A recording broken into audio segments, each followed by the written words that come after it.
I want to ask you, Senator Shaheen, and you, Senator Gregg, as well. I hear you that, the rules of the Senate say you have to be polite, but Senator Shaheen, once you get outside the Senate, cable TV, internet sites, whatever you want. So in that less structured environment, where do you draw the line between I'm Senator Shaheen, I'm making a passionate case for something, and I'm being uncivil or rude? I try and be civil in all of my public appearances and public role. I think it's important for us as leaders to model that. It's only when you're talking to Bill that you're not civil. Telling him to take out the garbage. That's right. Now.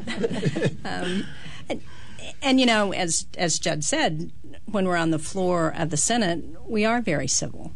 But I think what we've seen is that the dialogue has changed a lot over the last several decades. So when I first got involved in politics, we didn't have cable television. So there was no 24-hour news cycle.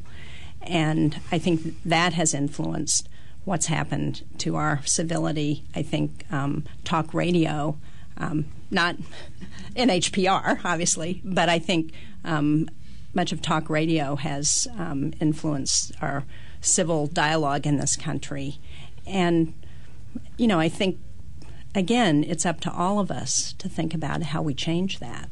Well, and I'm interested in that. Yeah, go ahead, Senator Gregg. I think our discussions in this country have always been intense. That has, you look at the political history of this country and what people said about Abraham Lincoln when he was president it's incredible. The much more vitriolic than you hear today. But I think the point that Jeanne's making is absolutely true. We now have the megaphone amplified so much. It used to be newspapers, and newspapers were basically very partisan vehicles and were incredibly vicious. But now you have a 24/7 news cycle. You have a news cycle which is dominated by the need to sell, obviously, product, and therefore it appears that the news cycle requires hyperbole.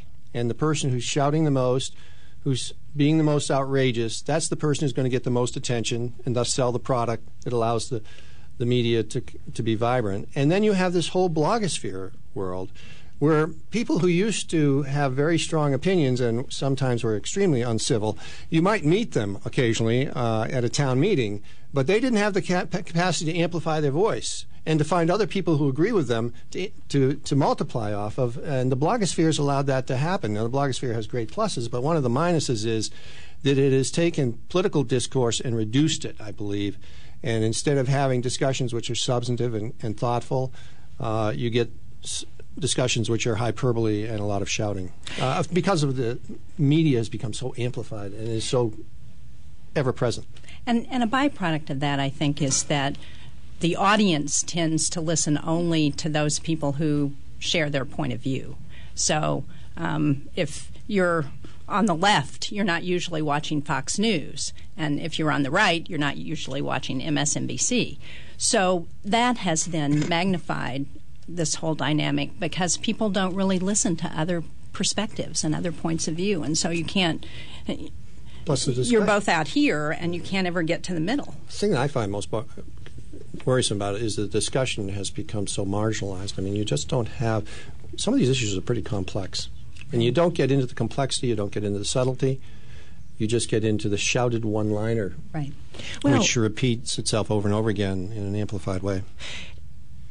I would like to ask you on this. Journalists sometimes feel like, look, if people didn't like the sensational coverage, if they didn't like the crosstalk type program, they wouldn't watch it, they wouldn't read the blogs. If they truly wanted that civil dialogue, they wouldn't seek out inflammatory websites.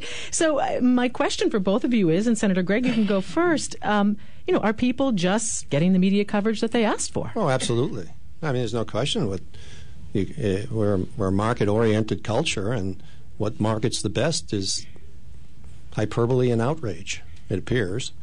And, thoughtful, in-depth discussion occurs, and there are shows that do things like that, certainly the Sunday morning shows, but for the most part, I think people want to be entertained.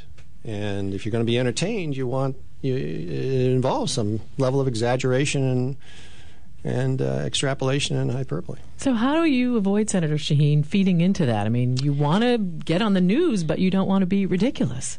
Listen, I think this discussion this morning is a great example of the fact that there is an audience for civil debate and discussion of issues. I mean, the fact that